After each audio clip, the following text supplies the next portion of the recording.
अथ श्री कनकधारास्तोत्रम् अंगं हरिः पुलकभूषणमाश्रयन्ति भृङ्गाङ्गनेव मुकुलाभरणं तमालम् अङ्गीकृताखिलविभूतिरपाङ्गलीला माङ्गल्यदास्तु मम मङ्गलदेवतायाः।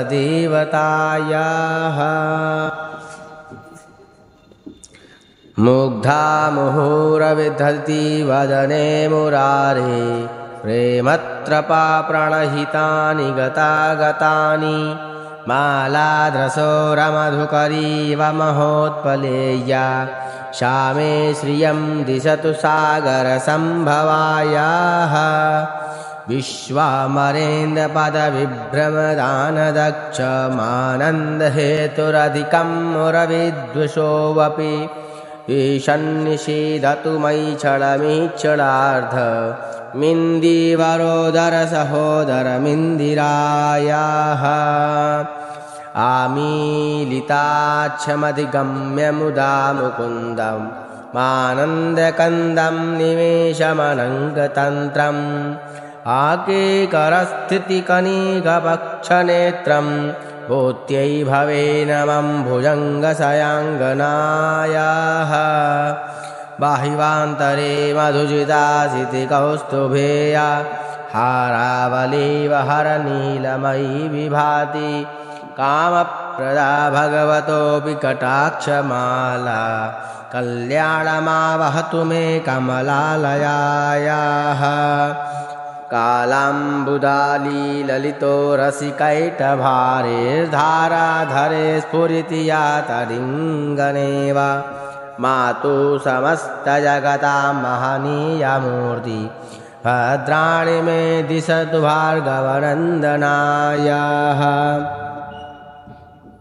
प्राप्तं पदं प्रथमतः किल यत्प्रभावान् माङ्गल्यभाजि मधुमाधिनि मन्मथेन मय्यापतेत्तदिह मन्तरमीक्षणार्धं मन्दालसं चमकरालयकन्यकायाः। दद्यादयानुपवनो द्रविडाम्बुधारा बाष्पेन्नगिञ्जनविहङ्गसि सौभिषण्ये दुष्कर्मघर्ममपनीय चिराय दूरं नारायणप्रलयनी नयनाम्बुवाः। इष्टाविशिष्टमदयोऽपि दयादया दृष्ट्या देवीष्टपदं सुलभं लभन्ते। दृष्टिः बृहष्टकमलोदरदीप्तरिष्टा पुष्टिं ग्रसिष्टमं पुष्करविष्टिरायाः। गिर्देवतेति गरुडध्वजसुन्दरीति शाकम्भरीति शशिशेखरवल्लभेति सृष्टिस्थितिप्रलयकेलेषु संसिताय तस्यै नमस्तु भुवनैकगुरोस्तरुण्यै। श्रुत्यै नमोऽस्तु शुभकर्मफलप्रसूत्यै वृत्त्यै नमोऽस्तु रमणीयगुणार्णवायै। शक्त्यै नमोऽस्तु पदपत्रनिकेतनाय पुष्ट्यै नमोऽस्तु पुरुषोत्तमवल्लभाय। नमोऽस्तु नालिकनिभाननाय नमोऽस्तु दुग्धोदधिजन्मभूत्यै। नमोऽस्तु सोमाव्रतसोदराय नमोऽस्तु नारायणवल्लभाय। सम्पत्कराणि सकलेन्द्रियनन्दनानि साम्राज्यदानविभवानि सरोरुहाक्षि त्वन्दन्दनानि दुरिताहरणोद्धतानि मामेव मातरनि संकलयन्तु मान्यै।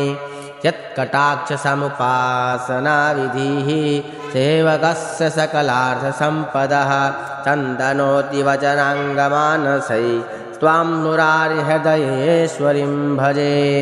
सरसिजनिलय सरोजहस्ते धवलतमान् सुखगन्धमाल्यशोभे भगवते हरिवल्लभे मनोज्ञै त्रिभुवनभूतिकरि प्रसीद मह्याम्।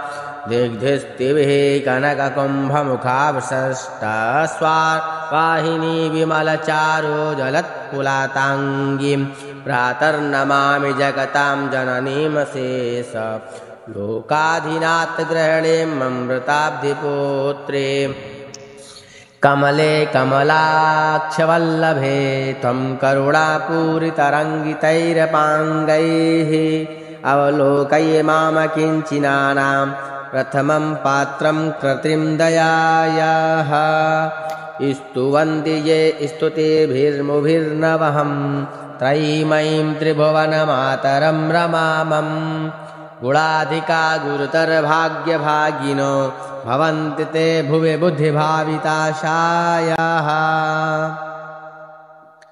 सुवर्णधारास्तोत्रं यच्च शङ्कराचार्यनिर्मितं त्रिसन्ध्यं यः पठे नित्यं सा कुबेरसमो भवेत्।